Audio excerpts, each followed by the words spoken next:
let's talk about the signs of undereating, or what you might want to call underfueling. The two can be used interchangeably. Does not matter if you're running. It does not matter if you are injured. It does not matter if you are not running or working out or doing any form of exercise. Does not matter if it's a travel day. It does not matter. Your body has a minimum requirement of what it needs to live. And I just got something in my eye. And something to thrive.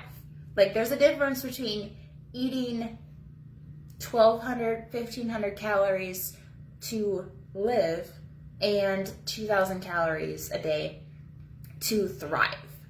So when we talk about ourselves as runners, as athletes, as triathletes, you really need to not only support what your body needs if you are not working out or running at all, plus what is needed in order to allow you to crush your lifts, hit your paces in your runs, sustain the endurance that you want and need to have for whatever you're training for. Even if you're not training for anything and you are in the phase of life where you don't want to run any races, you just want to continue to build endurance or run your 40 miles a week, do your long run on the weekends, lift weights. Like, if you are training for life in that sense of not running any races, although even if you're running races, you still should be training for life so that you can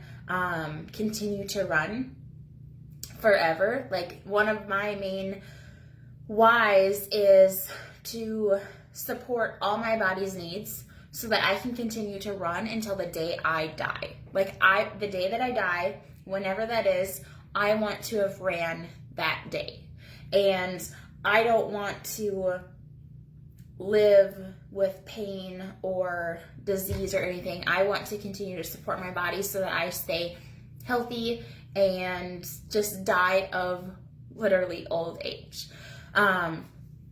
So you, again, going back to what we talked about at the beginning of this group, you need to have that deep why. But ultimately, everybody's body is different, but no matter who you are, no matter what you're doing, no matter how many kids you have, if you're married, not married, if you're older, if you're younger, if you're in college, if you're retired, it does not matter. You have to support your body. You have to support your training. You have to support your body so that it can thrive. And so when we talk about undereating and underfueling, 1,200 calories, 1,500 calories, those are both numbers that I've thrown out a lot. And I'm going to tell you right now that not one of my clients eats that little because I don't allow them to. Because they will be tired, they will be drained, they won't be able to hit their paces, they will be exhausted, they may have reoccurring injuries, they're not going to be able to lift heavy, they're not going to be able to push hard in their runs, they're not going to be able to build endurance or hit the goals that they want to in running, in their triathlons, in their duathlons, in their weightlifting. You cannot support your body with 1,500 calories a day or 1,200 calories a day, let alone support training, a workout, a run. And it doesn't matter, again, if it's an easy run, if you're only going for a 2-mile, 3-mile run, or you're only running for 20 or 30 minutes. Time, distance, it's all relative to you and your training, but you cannot support any exercise, any of that. You cannot even support your body to thrive on 1,200 to 1,500 calories. And I know I'm spending a lot of time on this, but it is extremely important that you understand that. I have not had one person in the hundreds of runners that I've coached that has come back to me and said, you know, I didn't benefit from eating more. I actually got slower because I ate more. Or what's another example? Like, no one has come back to me and said something negative about supporting their body and thriving. It's all been, oh my gosh, I had so much more energy on my run or in my lift, or I could lift so much heavier, or I'm lifting heavier than I have been in years, and I've been doing this forever, or I haven't PR'd a race, or I haven't been this fast since I ran 5 years ago, or in college, or in high school. Like, again, the pre-workout meal, the post-workout meal, those are the two biggest, maybe I could loop them together. One of the biggest changes and the biggest differences that you can make for yourself, not only in your running and your training, but also in life. The other biggest difference is ensuring, and I get emotional every time I talk about this because it's changed my life, but again, hundreds of other runners that I have coached, making sure that you are eating enough and that you are supporting your body so that it can thrive. A lot of people do not understand how good they can feel until they feel good. Like, they feel incredible, amazing. They don't want to stop running. They don't want to stop lifting weights because they feel on fire. And it's a feeling that I cannot even put into words. It's something you have to experience. But that comes from trusting the process of eating more and fueling your body. So how do you know? How do you know if you're under eating? How do you know if you're not eating enough to support your training, to support your goals, to support your body in just everyday life? Some signs of undereating and underfueling include frequent injuries. That's something that I see a lot. People continue to either have different injuries, which could also indicate they're not strength training and working on mobility, but it also can signify that they are not eating enough for the training that they're doing. Maybe they're not eating foods that are not deep with nourishment. They're eating more processed foods and sugar versus the whole foods. There's a big difference between 2,000 calories of processed foods and 2,000 calories of whole foods. Volume-wise, there's a huge difference, but in terms of nourishment as well, there's a big difference. So look at the foods that you're eating. Can you do better somewhere? I'm not telling you to completely transform everything tomorrow or today. We need to take gradual steps, but what are some changes that you can do to provide your body with more nourishment, more micronutrients? Okay, so frequent injuries, along with that would be frequently having a cold, frequently getting sick. Yes, a lot of people, if you have kids, do that way, but there are also a lot of runners that I know that have kids who have strong immune systems, and that comes from fueling their bodies properly, making sure that they're eating enough, eating a lot of whole foods, but also focusing on sleep. Sleep is huge. Everything is better with sleep. If you get enough sleep, your nutrition choices, the choices that your brain, or the decisions that your brain makes based around food, everything comes a lot easier. And a lot of times you don't second guess, do I want that cookie or not? You're already reaching for the apple and carrots and the whole foods. So injury and illness are big. Now, what are the other frequent things that I see? Sugar cravings, feeling like you are never full enough, raiding the pantry at night. If you do well during the day, or you think that you're doing well in terms of nutrition during the day, and then you are raiding the pantry at night, you are not eating enough during the day. And that's why the pre-workout and the post-workout meal are so important, especially as I'll use myself as the example, working out and running in the morning. And yes, I don't count calories, don't care about what my watch says or what my Garmin says about burning calories, but you're burning a lot of calories with your workout, with your run.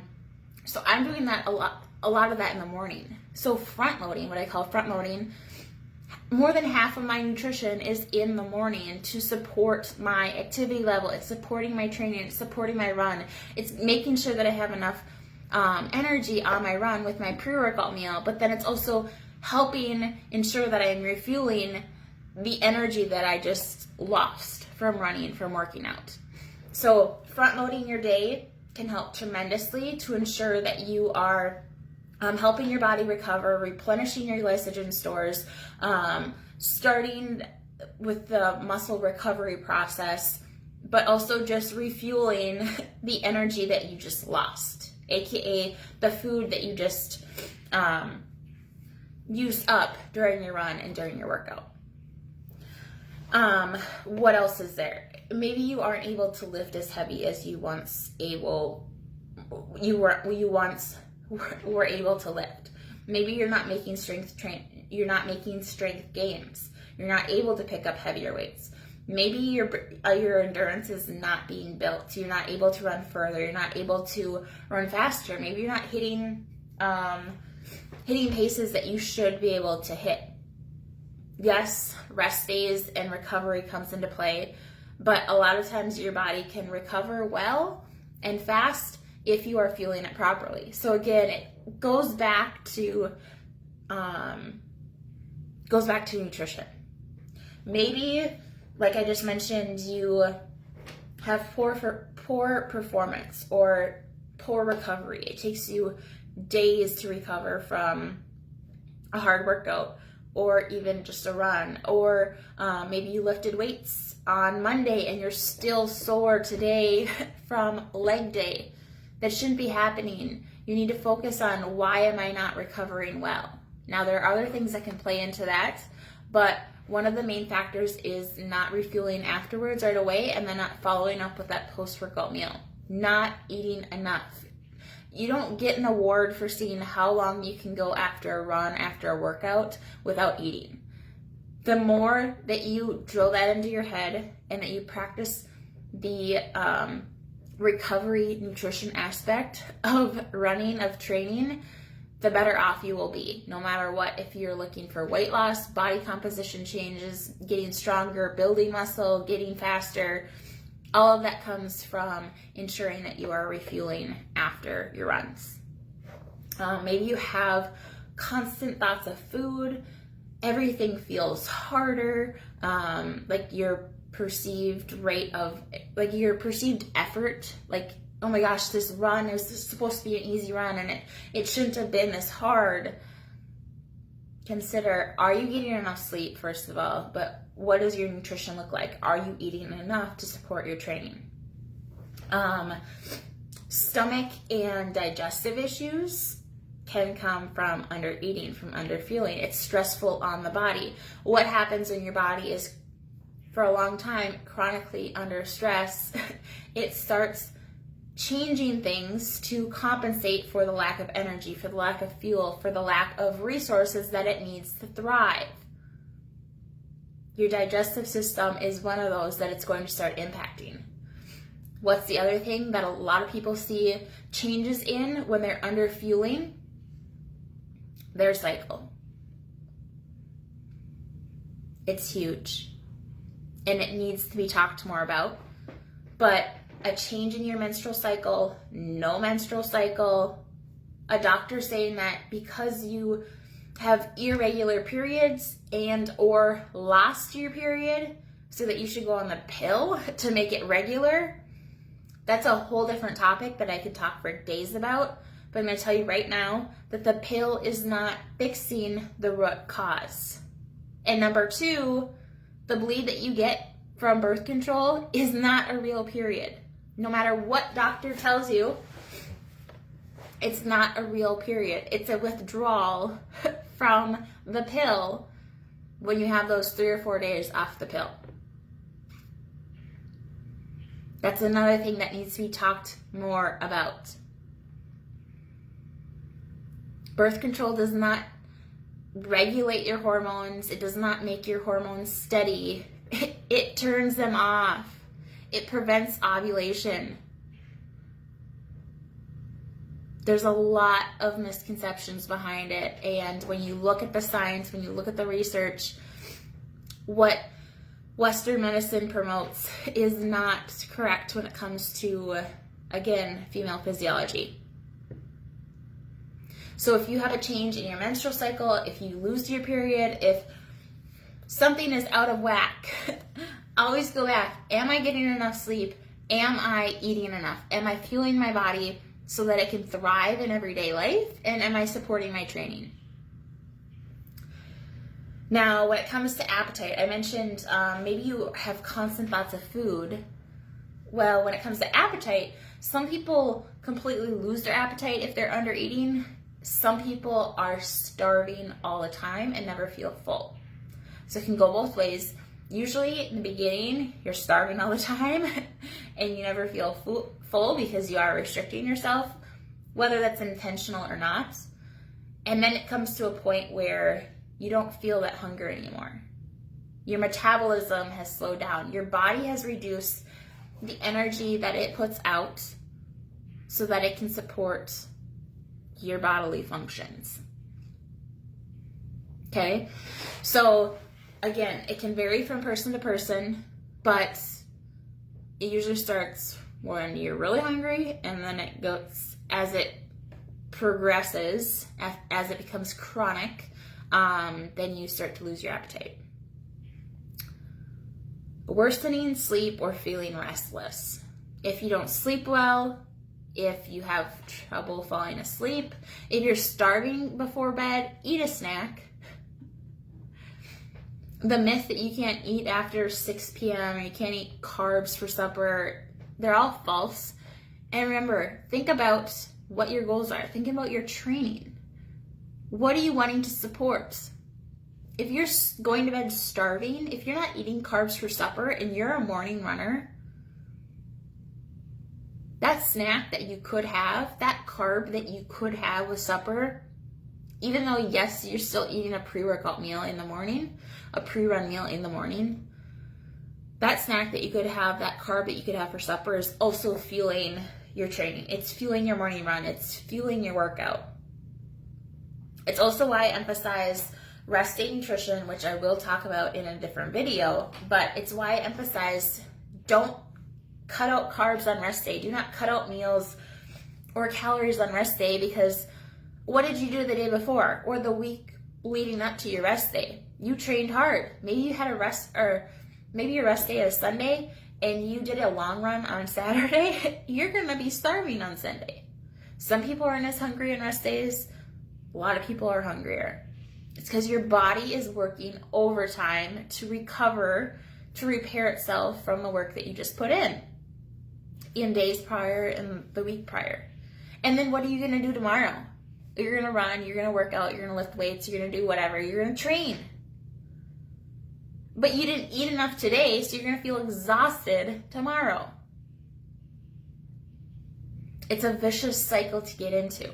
So I will talk about in a separate video rest day nutrition, but you should still be fueling your body the same. Your body likes consistency, and it evens out across the week.